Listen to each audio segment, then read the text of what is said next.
crafters, it's Chloe from Chloe's Creative Cards, and I am here today with some tips as to how to get the most out of your 8x8 dies when you are cutting them. So I'm going to start off with some, this is our crystal white pearl card. So I'm using our pearl card to die cut all of these. It is 285 GSM and it's not a coated stock. If you're using a coated stock, such as mirror card, your matte mirror card, some pearl cards are coated, you might need to adjust your sandwich slightly as you've basically got like a plastic coating on your card for the die to cut through. So I'm going to start off, this is our 8x8 leafy lace, a square die. I'm going to take my die and pop it in the middle of the card. So I've cut my card down to 8 inches square.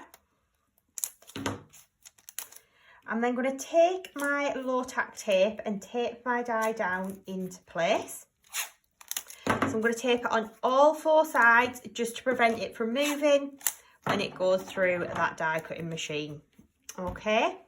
Now with my Gemini, the pressure in it is, it's got quite a high pressure. So what you can find is if you run it through with, say, your magnetic shim or a plate combination that is too thick, the paper and card will start to twist in the die, and that is when you then start to get a double cut edge, which isn't what you want. So what you need to do is go in lighter and start with a lesser of a plate combination, because you can always add a shim in.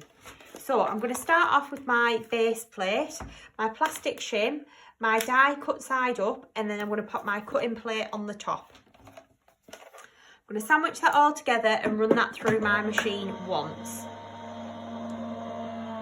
So I'm going to run that through and then grab this at the other side. The thing is with larger dies, you've got more area for movement. So when you just die cut in a smaller image, you don't tend to get as much movement. But when you die cut in a large image, like these frames, you've got a much greater surface area that you're working on. So you can see my machine has cut the 2 sides, but it hasn't cut the top and the bottom. That is completely normal. We are going to take the card and we're going to rotate that by 90 degrees. So now we've got the 2 edges that I haven't cut running down the side. We're going to take our cutting plate, pop that back on the top and run that through.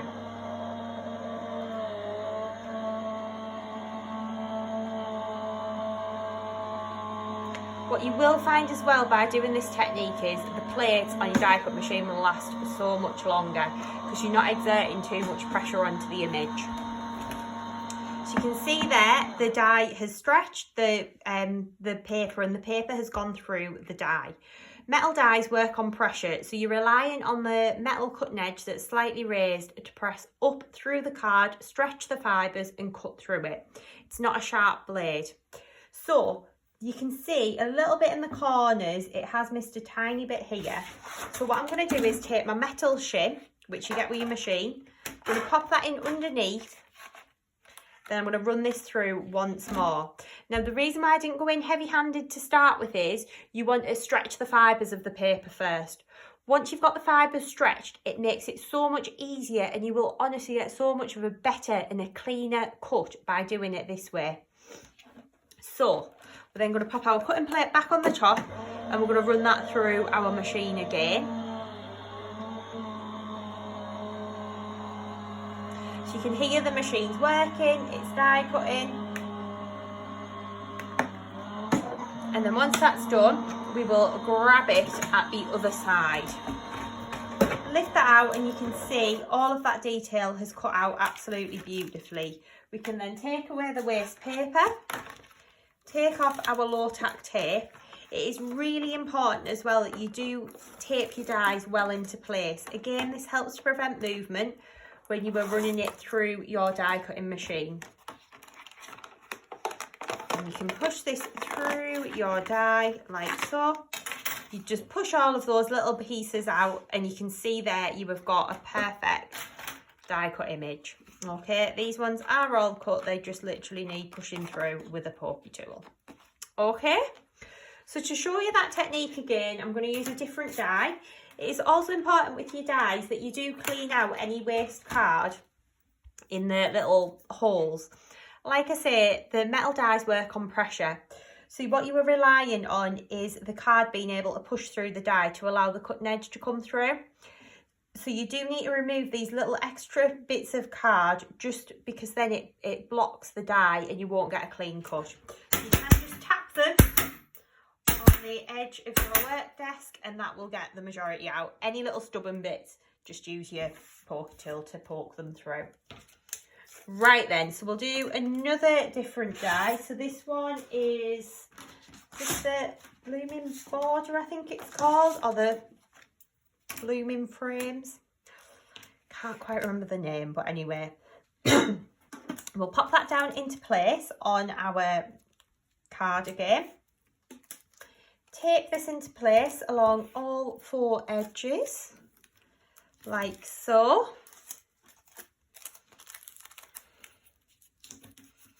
And then again, we're going to start off with our base plate, our plastic ship, our card cut side up with the die, and our cutting plate on the top. Then we'll run that through.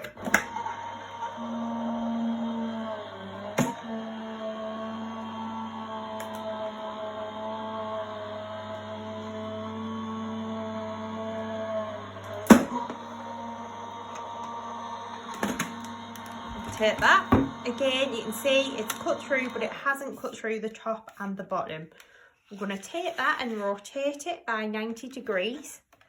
And then we're going to send that back through the machine again.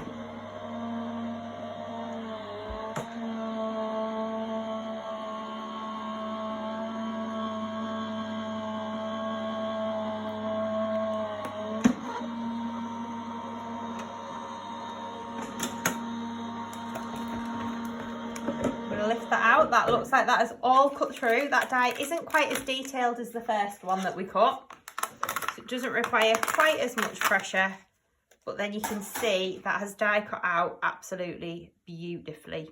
Really, really lovely. So I'll do one more just to show you again. So I'm going to use the new Holly Square die this time. Again, you're going to take your card. I'm using our Luxury Pearl card. You're going to take your die. You're going to tape it down in place. Just use my little pieces of low tack. So that's 1, 2, 3, 4.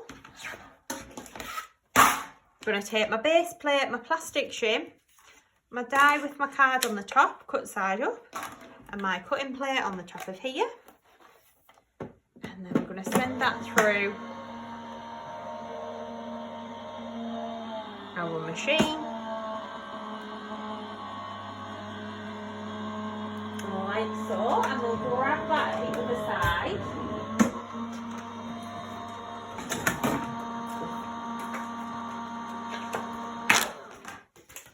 Grab some mirror cards as well to show you about die cutting that. So again, it's cut both sides but not the top and the bottom.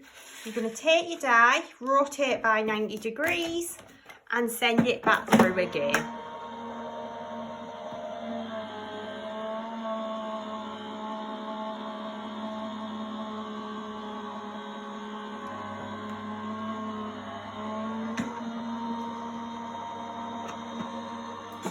I'm going to grab that at the other side. You can see now that is all perfectly die cut through. We're going to release that outer edge, like so. This one always gets a little bit caught just on the little holly leaves. There we go. You just have to do it nice and carefully. Gently pull that away.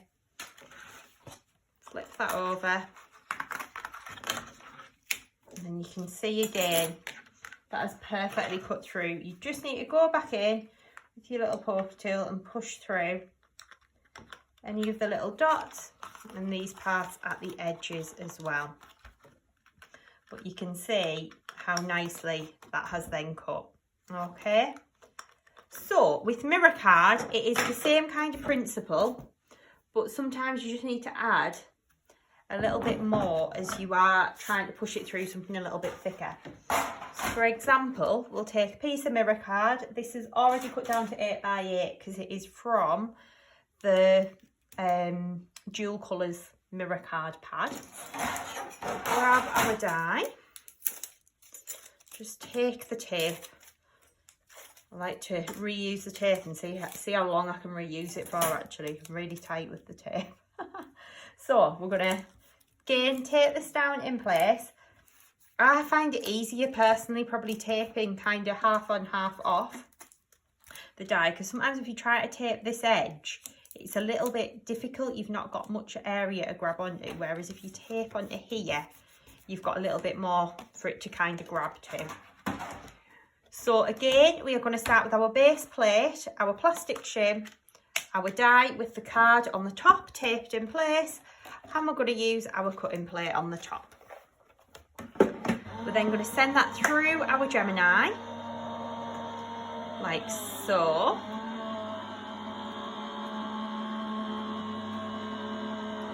I think this is what makes my plates last longer in my Gemini as well, to be honest, because I don't tend to use the magnetic shim or many of the other plates in my machine. I'm then going to take this and turn it by 90 degrees, pop my cutting plate back on the top, run it back through again.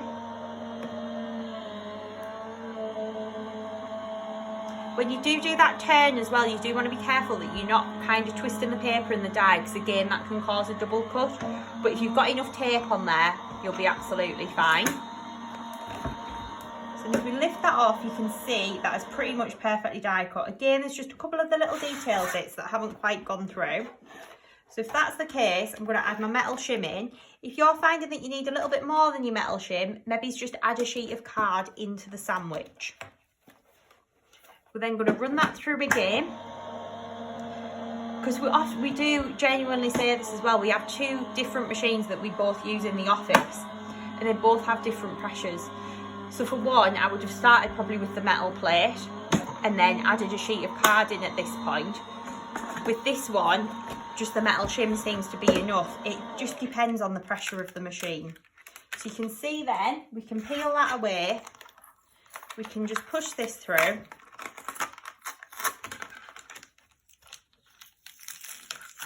Lift that off, and there we have it. You can take a pencil eraser as well actually. Don't think I've got one, like a rubber, just rub off any of the excess adhesive. But then you would just go in with your poker tool and just push through all of these little filigree pieces like so, which have all die cut. They just need pushing through.